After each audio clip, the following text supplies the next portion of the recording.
Good morning, everyone, and welcome to today's update on COVID-19 in New Brunswick. Speaking on behalf of the province today are Dr. Jennifer Russell, the province's Chief Medical Officer of Health, and the Honorable Blaine Higgs, Premier of New Brunswick. Bon matin à tout le monde et Good morning, everyone, and welcome to today's update on COVID-19 in New Brunswick. Speaking on behalf of the province today are the province's Chief Medical Officer, Dr. Jennifer Russell, and Premier Blaine Higgs.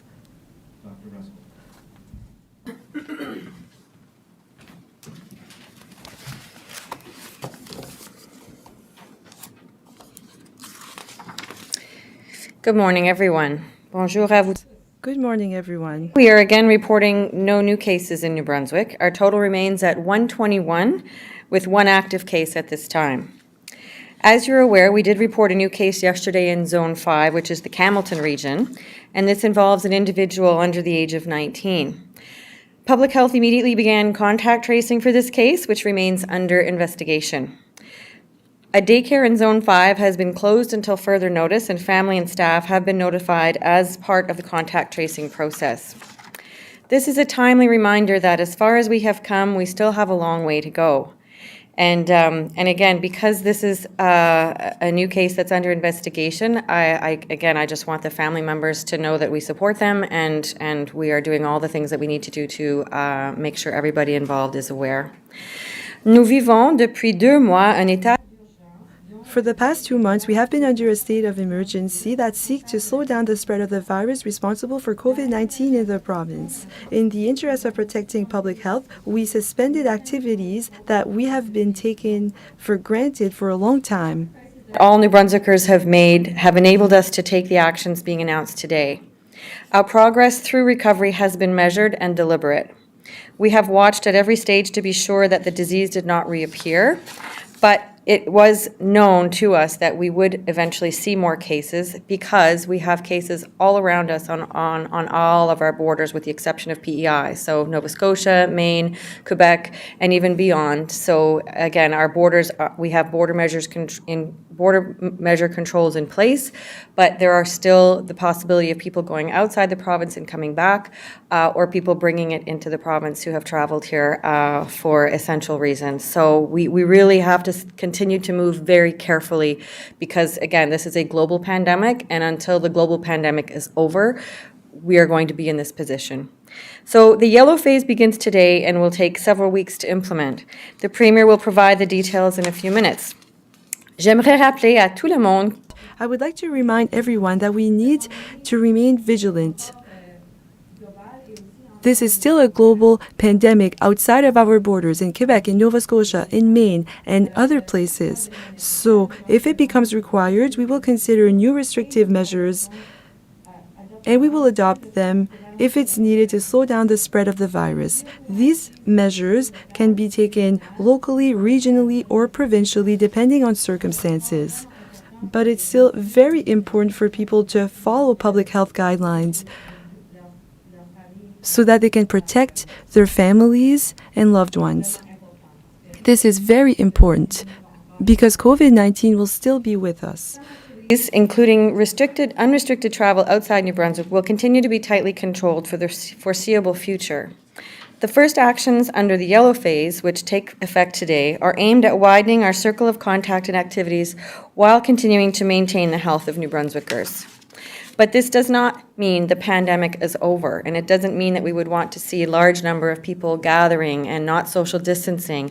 And I know that this can happen, and I am aware that it has been happening. And again, I would really like to discourage people from doing that and encourage people to take all the precautions that they need to protect themselves and their loved ones and every other New Brunswicker here in our province.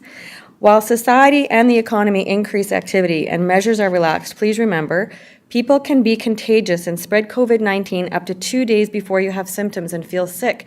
That's why everybody still needs to continue to act as if they have COVID-19. So whereby we don't have a whole lot of active cases right now, again, it is still possible to have asymptomatic transmission, and we want everybody to stay vigilant. It is really important. It is really important because we want to be able to continue to allow people to have access to the things in society and the economy that are very valuable to them and are valuable to all of us. So please limit your close contacts at all times to prevent the spreading to others, especially those who are more vulnerable to complications of COVID-19. Nous devons tous continuer. We must continue to act responsibly to slow down the spread of the virus if ever it comes to reappear. And we must get ready for a possible second wave, which seems very likely. New Brunswick's recovery plan is based on our assessment of COVID-19 situation in the province and our ability to react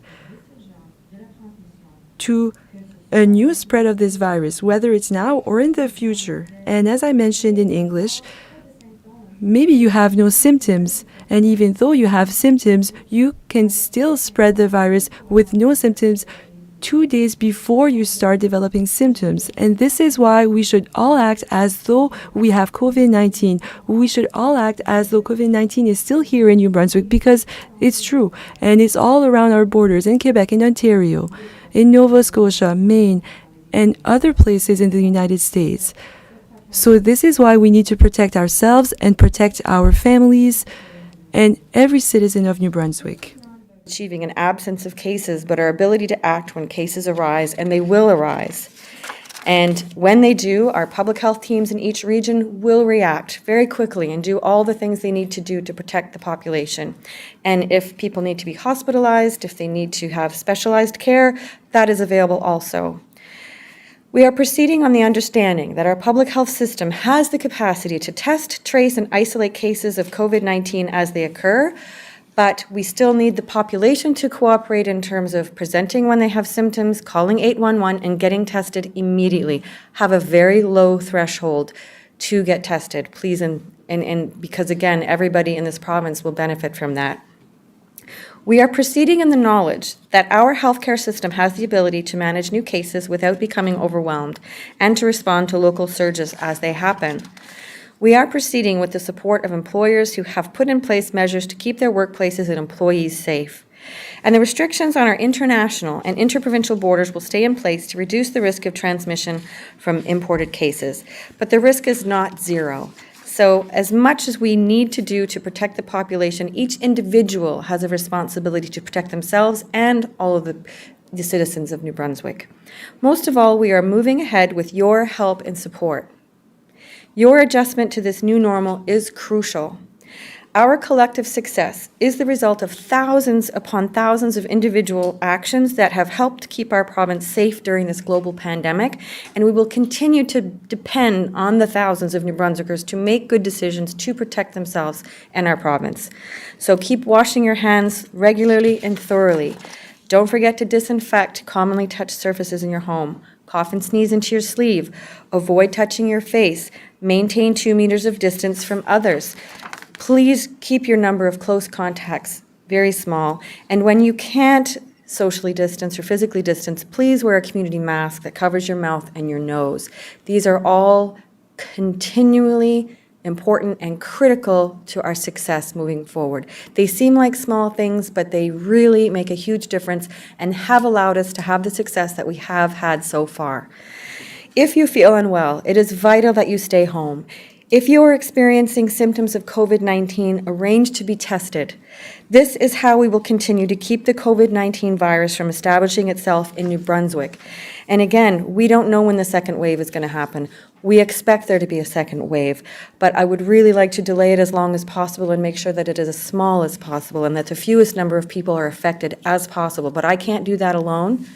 You need to be active participants engaged in the actions that everyone needs to take to protect our province. Please keep doing these things because they will save lives. Nous sommes en droit d'éprouver une grande fierté. We can certainly feel great pride because of New Brunswick's success thus far.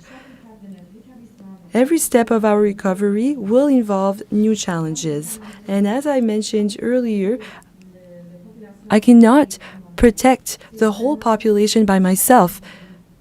This is up to every individual. It's our collective responsibility to protect New Brunswickers.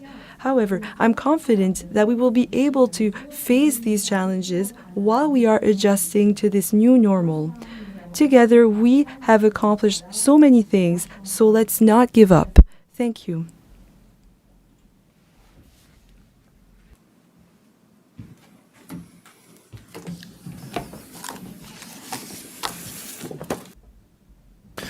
Good morning. Bonjour. Before I begin today, I want to acknowledge all those affected by the fire at l'Épicerie de chez nous plant in Valcomo yesterday. My thoughts are with the impacted workers.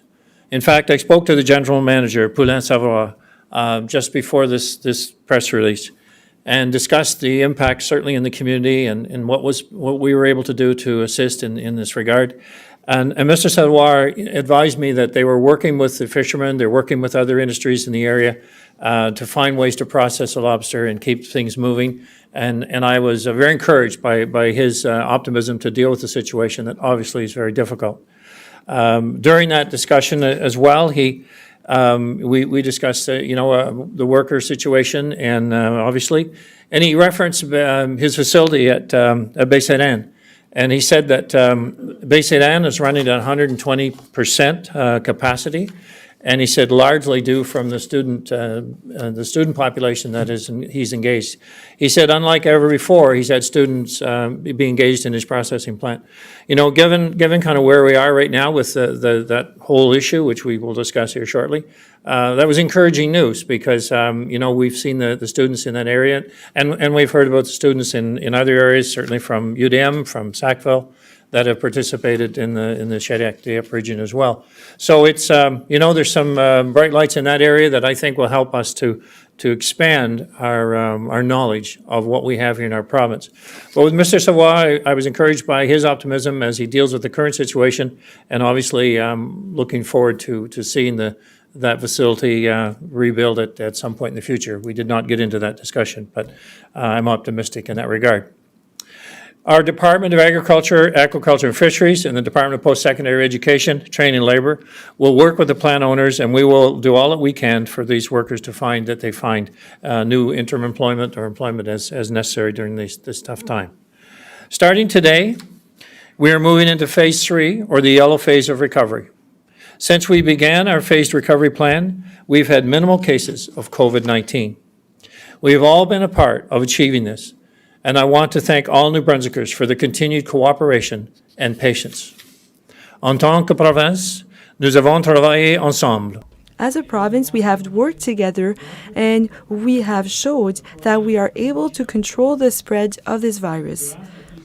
Thanks to all those efforts, we can now authorize a greater number of services and businesses to reopen their doors.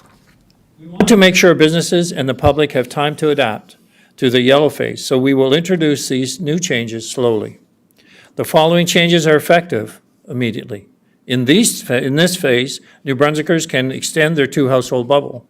You can now spend time with the close friends and family members who you would normally see on a regular basis. We are recommending, however, that indoor gatherings be limited to 10 people or fewer. So it's not like inviting your ball team home or having a house party, but it is the next step to getting together and to the new norm under COVID-19. We're asking you to keep your circle of friends and family as small and reasonable as possible, especially if you have a vulnerable person in your family or a child who attends daycare. Starting today, non-regulated health professionals such as acupuncturists and the naturopaths are allowed to open if they choose, as well as personal service businesses, including barbers, hairstylists, spas, esthetician, and tattoo artists. Not all of us are able to do our own hair. So these businesses need to respect physical distancing measures, except when clients are receiving services. Next Friday, May 29th, additional restrictions will be lifted.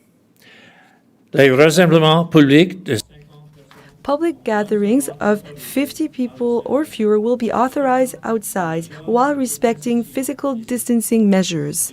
What's more, religious services with fewer than 50 individuals will be authorized inside, but only if physical distancing can be respected. the maximum number of individuals who can gather will be regularly reviewed, and it could change according to the risk level in the province. Authorities will increase the number of elective surgeries they perform, and the number of other non-emergency services will increase. This will be done in a progressive manner to ensure the safety of patients and staff. Low-contact sports activities will also be able to operate as per the guidance provided by them by their national or provincial organization, as long as they identify ways to limit the number and intensity of close contact during play. Tous les ligues sportives provinciales, régionales, All provincial, regional, and local sport leagues will need to have an operational plan.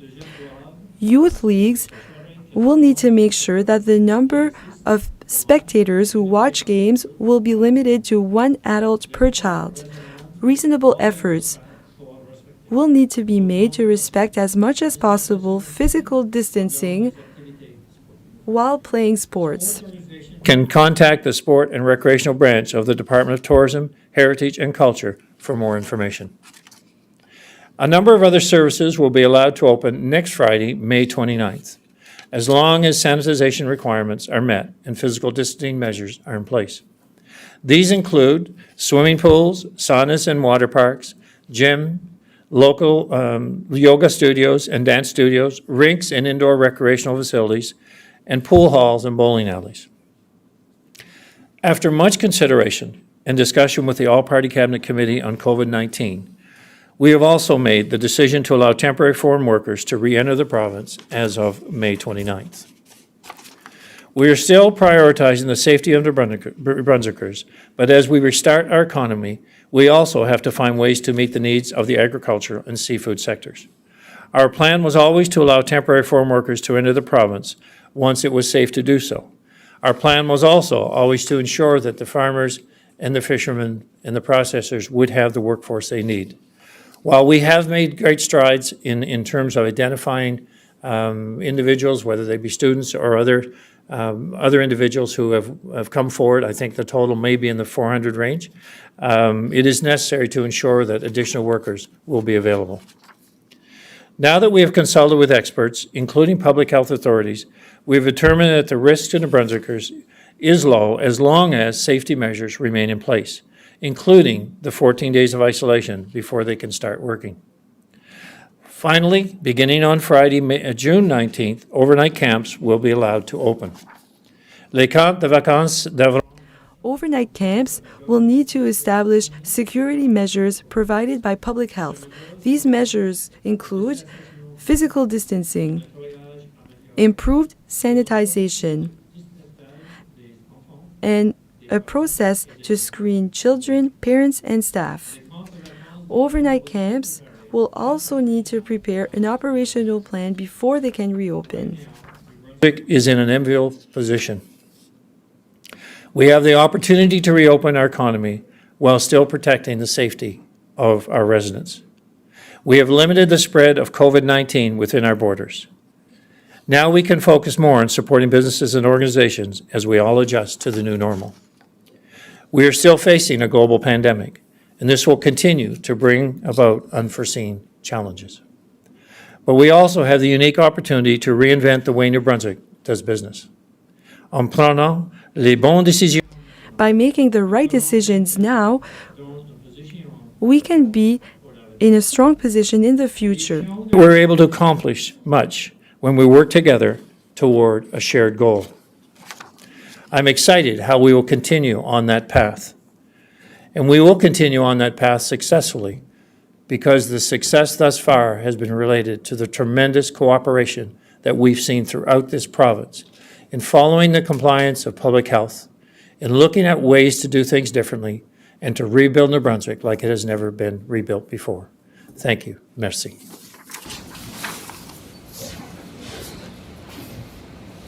Thank you.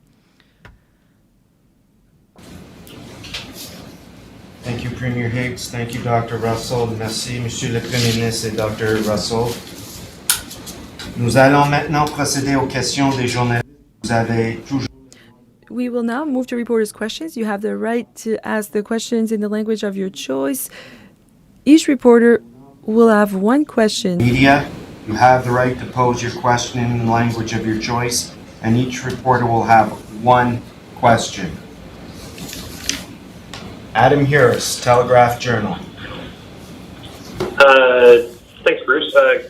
Question for, I believe, both Dr. Russell and Premier Higgs. Is there any kind of warning to New Brunswickers today that if they don't follow social distancing rules and businesses don't follow protocols, that they'll be pushed back inside? Can you reiterate the thresholds where that would happen?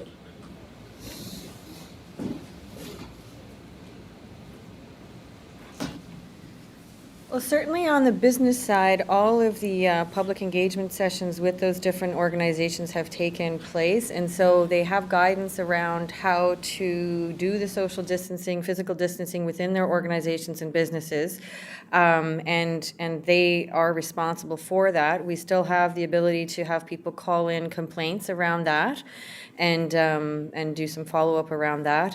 And then for people in public, obviously, that is still encouraged at all times, with the exception of the people who are your very close family and friends. So we're continuing to encourage people to physically distance, and that is going to be the guidance in perpetuity while we wait for a vaccine.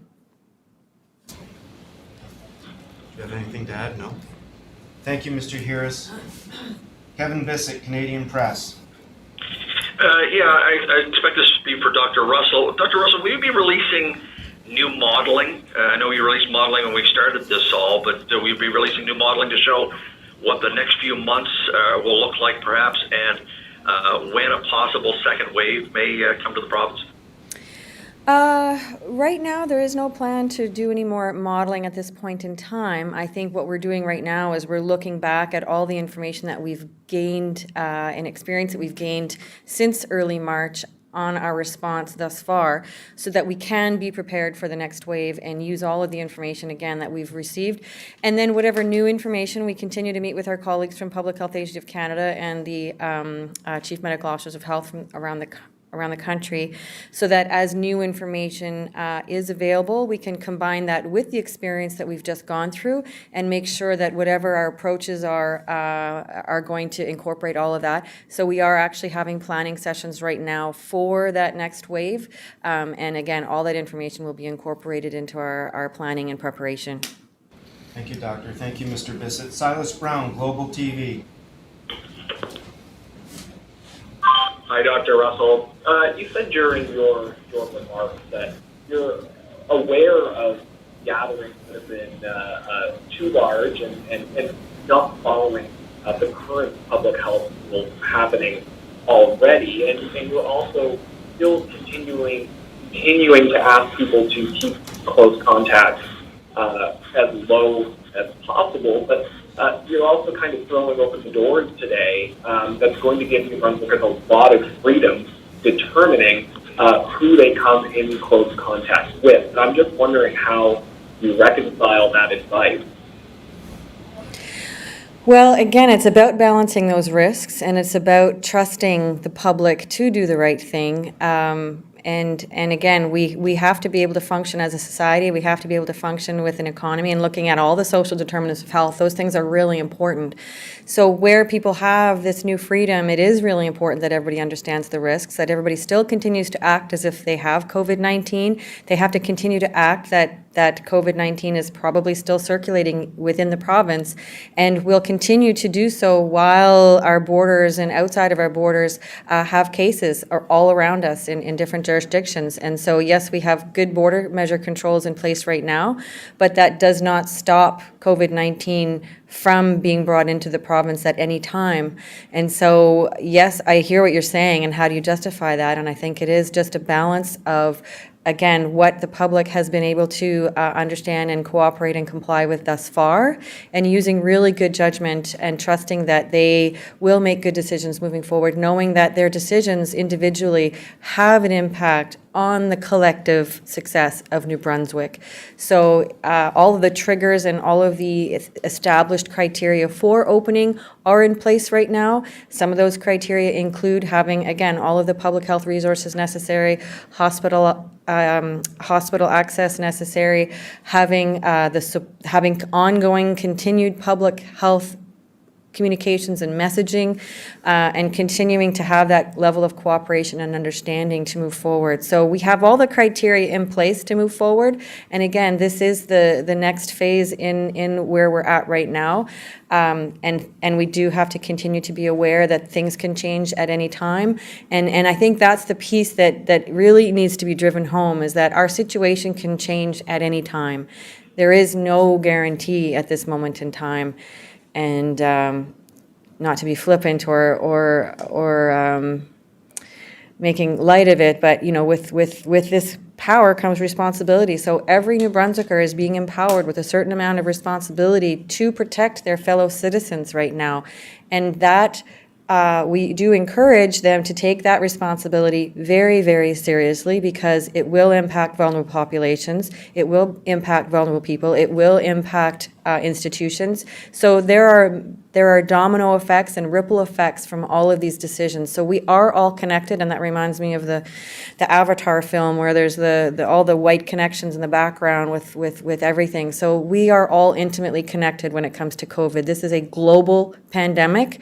We live on this planet with COVID-19 all around us. We actually can't get away from it. We are not on an island where we can shut down the borders completely and not let anybody in. So we are going to live with this for a very long time, and we all have to become very, very comfortable and aware that the risks will be with us until we get a vaccine.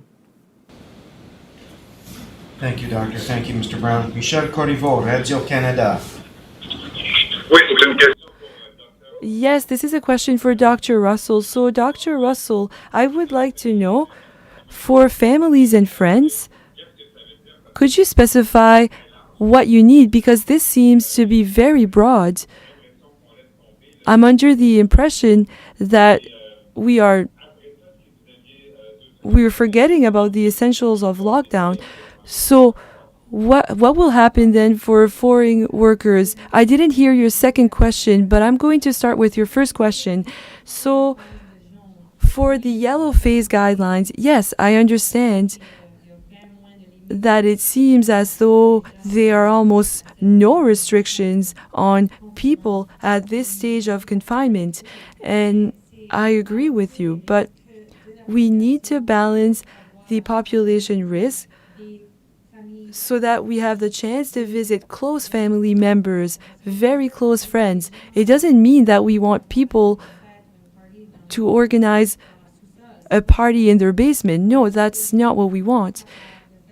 We want our citizens to be able to make decisions so that they can have close contact with their loved ones. We don't want to have gatherings of more than 10 individuals. And the more we can limit close contacts, the less likely we are to spread this virus.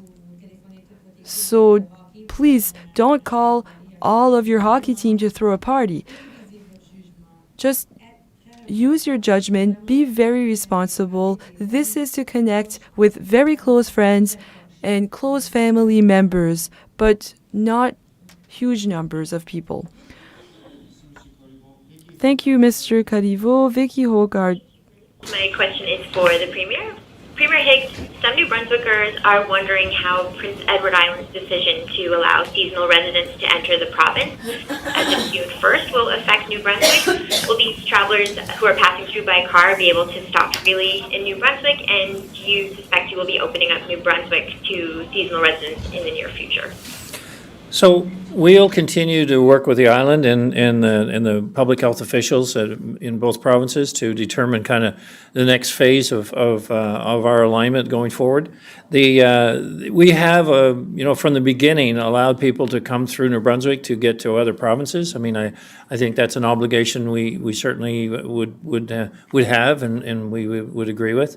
So that will continue, and as a province makes a decision in relation to seasonal residents, then we should be able to ensure that when they come to our borders, they have a reason why they're coming. I understand that PEI is going to have a very strong, solid kind of an application process so that residents are well understood, and that I would assume they would share that with us so we can share that with our officials at the border, and we can get certainly continued compliance through the province. Thank you, Premier. Thank you, Ms. Hogarth. Matthew Wacomo, l'Acadie Nouvelle. Bonjour. Hello, my question is probably for Dr. Jennifer Russell. I would like to know how the next phase will work, the green phase. We already know that in 1 week, there will be other steps for lockdown lifting. And I'm wondering if we can expect to see more measures to be lifted in the next 2 or 3 weeks before we move to the green phase. So what can we expect for the next steps of lockdown lifting in the next 2 to 3 weeks? Yes, I understand what you're saying. So there's only one other phase. So that's the yellow phase we're in now.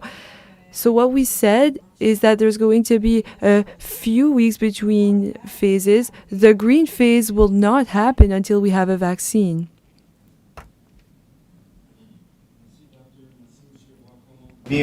Thank you, Mr. Wacomo. My question is for the Premier. Now that we're moving into the third stage, why is Service New Brunswick not offering greater service, but instead is still stuck at the appointment-only stage, according to the government website? Ms. Urquhart, can you repeat that, please? Sure.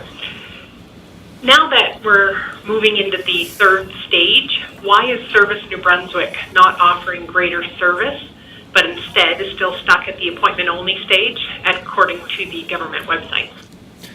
Well, yes, that's true, but it will allow us to move on in this next phase with government services as well.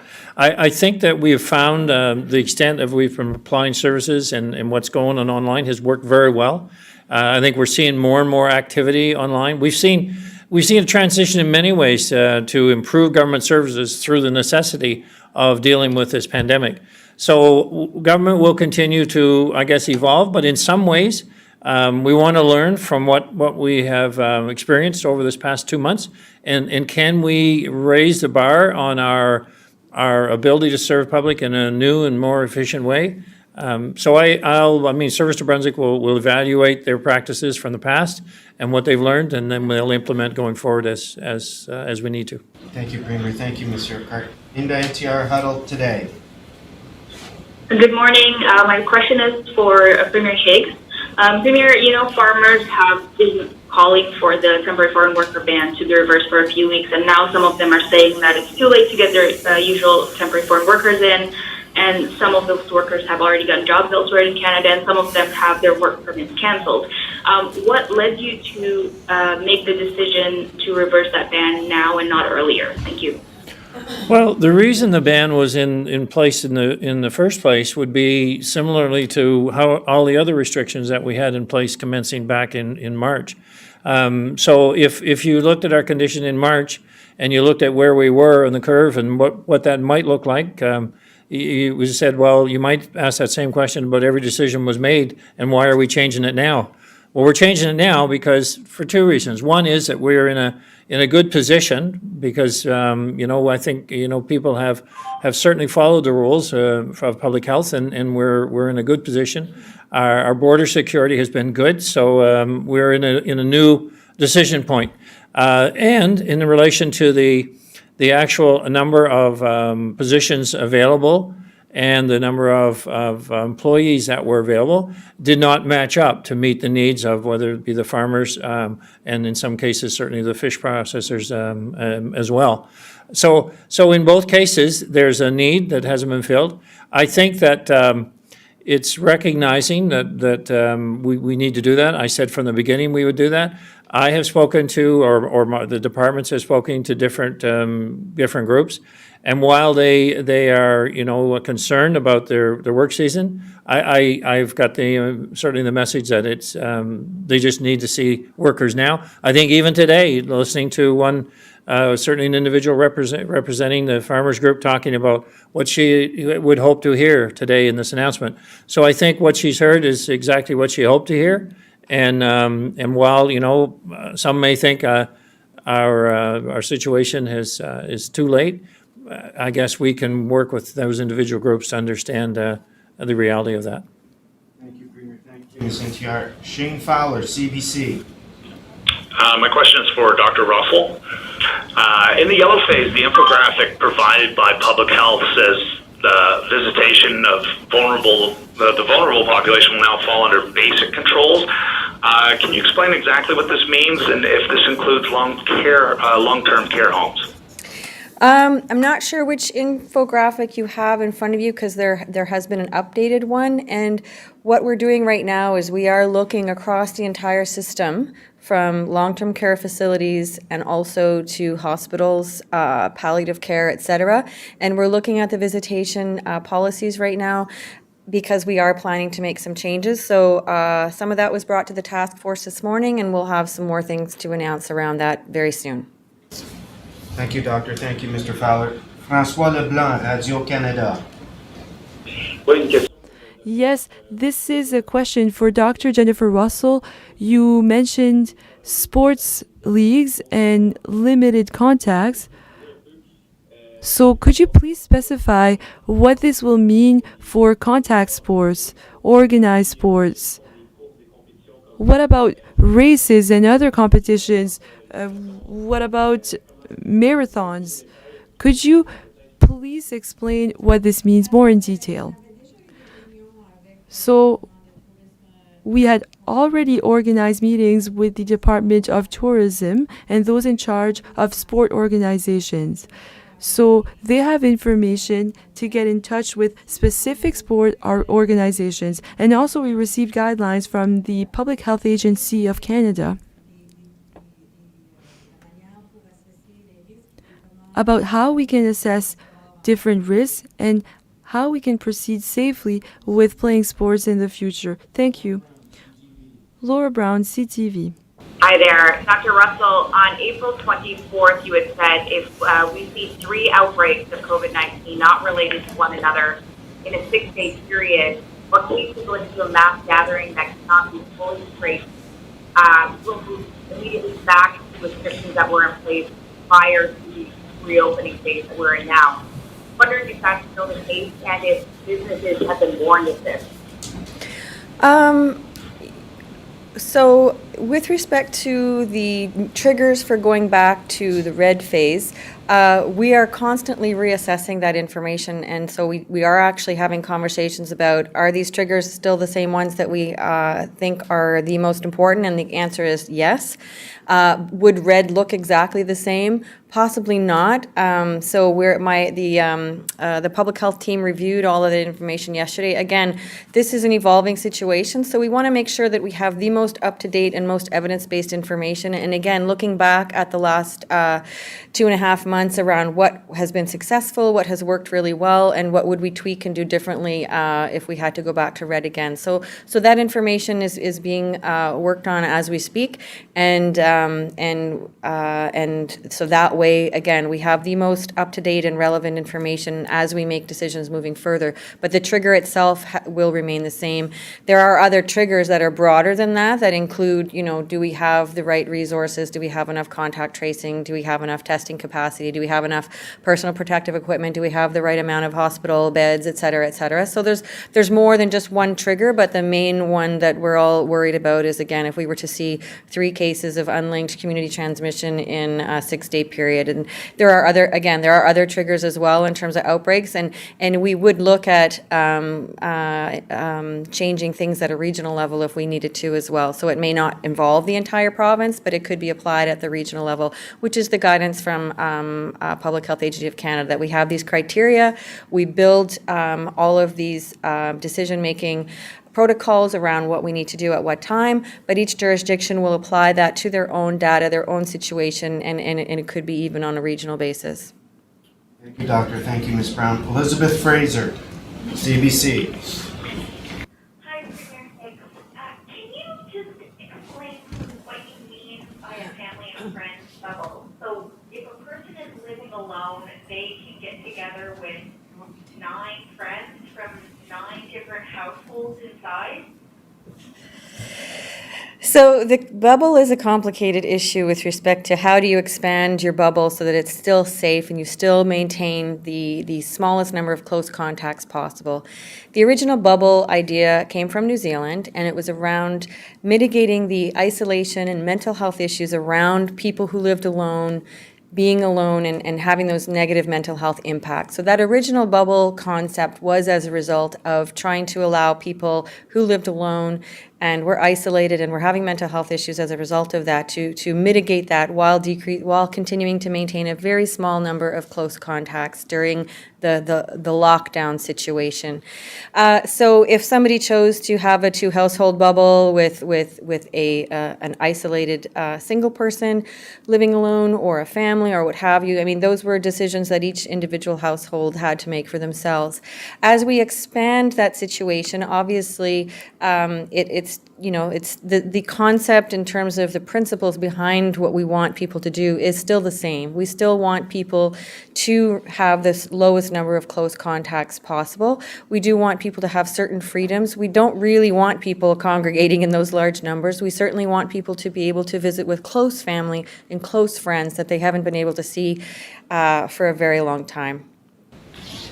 Thank you, Dr. Russell. Thank you, Ms. Fraser. Tom Bateman, Times and Transcript. Oh, good morning. For Premier Higgs, building off of Dickie's questions earlier, there seems to be increased frustration about the rigor of interprovincial border protections. For example, business groups in Westmoreland County and Nova Scotia's Cumberland County, where there have been no COVID-19 cases, propose an economic bubble to allow vital trade lanes to resume. What do you as Premier need to see start opening up those borders in this sort of fashion? Or say, by allowing seasonal residents in, as was said by PEI earlier this week. And I guess just what do you want New Brunswickers to expect or understand in terms of changes to policy around border restrictions? Thank you. Well, firstly, I think it's important New Brunswickers understand that we're able to allow the freedom inside the province because of the position we're in right now in relation to the number of active cases and the pandemic within New Brunswick borders. So that is why we're able to move at this pace, albeit recognizing the risk of doing so. So any changes, and we've also said previously that borders are our main line of defense here. And I know that communities that live right on the border, it is a special challenge, but through this, we've also, recognized the essential service component, the economic component of businesses moving and projects being done, because it's important that we actually keep the economy moving. And as we ramp up with these changes, there will be more activity in that regard. So looking forward into the next phase and, continue discussions with public health. What does it look like when we would be able to have seasonal residents come here that own properties? Depends greatly on where they're coming from and what exposure exists. So we weren't ready to collectively, in conjunction with public health, to make that decision at this time. We recognize that pressure will continue to rise, particularly as we get into the summer months. And it'll rise based on, what we've seen happening in the provinces, the nearby provinces. So at this point, I would just like for residents to be thankful for the position we're in, to be thankful for the opportunity we have now to open up in our society here in our province, to be cognizant of the rules being followed so we can continue to grow our economy. I believe we have the capability, we have the potential to restart New Brunswick in a way that many provinces will wish they were in that position. But I also believe we could lose it quickly. So it's important that patience continue to be exercised, understanding continues to be exercised, And we see that we are moving in a pace that is faster than most, and it's in recognition of the great work and how people all over this province have stepped up to keep the health and welfare of themselves and their fellow citizens secure. Thank you, Premier. Thank you, Mr. Bateman. Derwin Gowan, Quaddy Tides.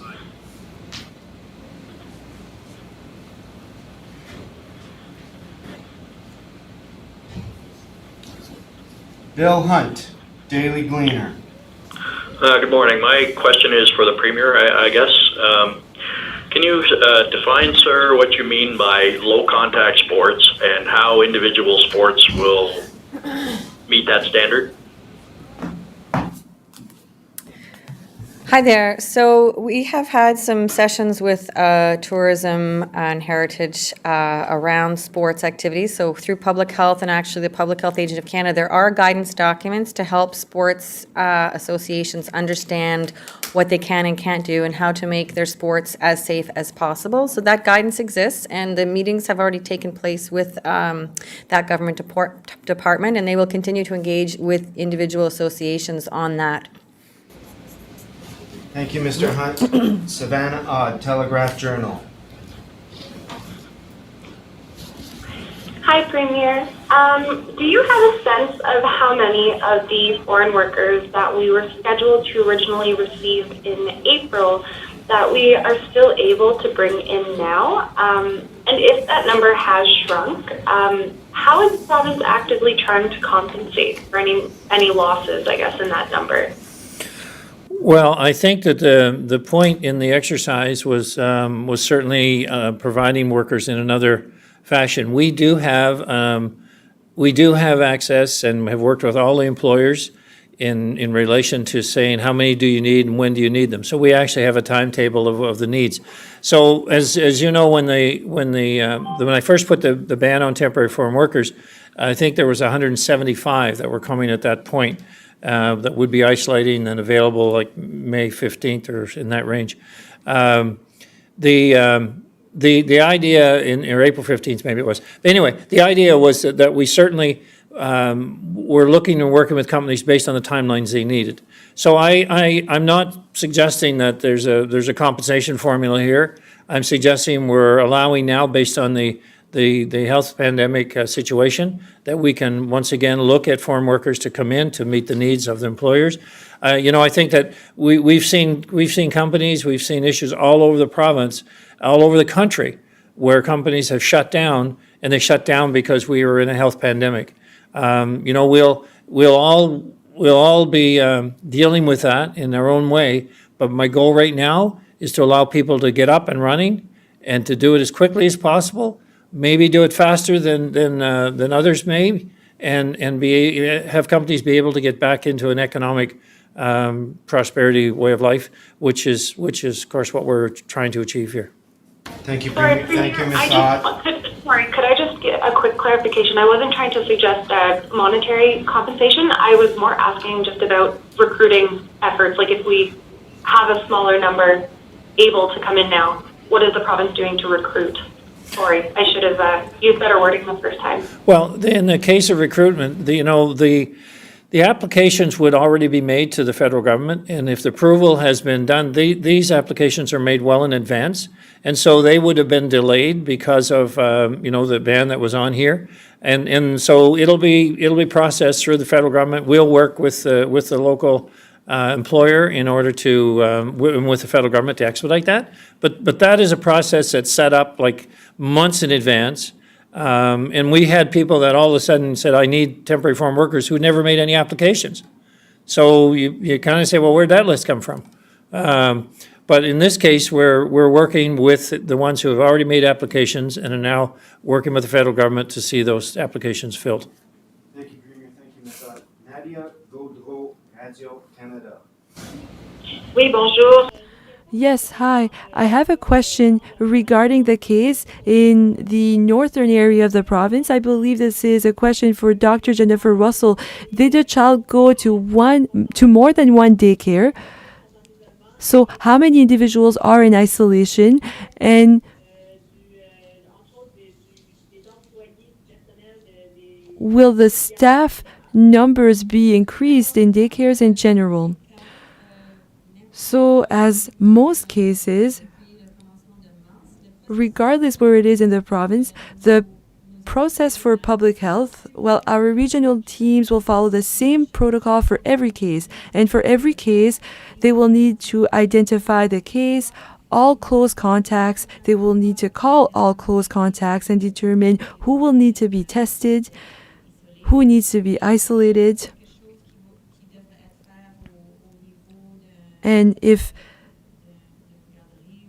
any measures need to be taken by a daycare or an institution, this will be communicated by our regional health team. At this point, I can tell you that our regional health team is working very hard to take all measures required to protect all of those who came into contact with this case. And when we have more information to share, we will share this information. At this stage, this is still under investigation. They will continue their work. And this is all I can share for the moment.